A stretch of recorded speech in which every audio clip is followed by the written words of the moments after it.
ক্লোরোস্কোপি এমন একটি মেশিন যার সাহায্যে ক্লোন বা বৃহদন্তের ভেতরে কোনো ধরনের প্রবলেম থাকলে সেটার পরীক্ষা নিরীক্ষা করার জন্য ব্যবহার করা হয়। এখানে রয়েছে আপনার LED light, high resolution camera, cleaning system এবং স্যাম্পলিং পোর্ট।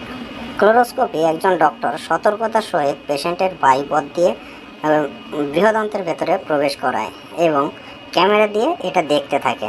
ভেতরে যদি কোনো ধরনের টিউমার বা ক্যান্সারের কোনো সেল থাকে সেখান থেকে নমুনা যাতে করে ওই সেলটাকে আরও উন্নতভাবে গবেষণা করার জন্য ল্যাবে পরীক্ষা নিরীক্ষা করা যায়।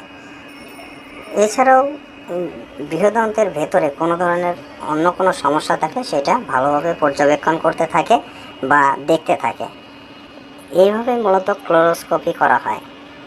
আর ক্লোরোস্কোপিতে একজন ডক্টর খুব সুন্দরভাবে ক্লিয়ারভাবে ভেতরের অংশগুলো দেখতে পায় এবং সেখান থেকে স্যাম্পলগুলো কালেকশন করতে পারে, যেটা খুব সহজেই করা সম্ভব।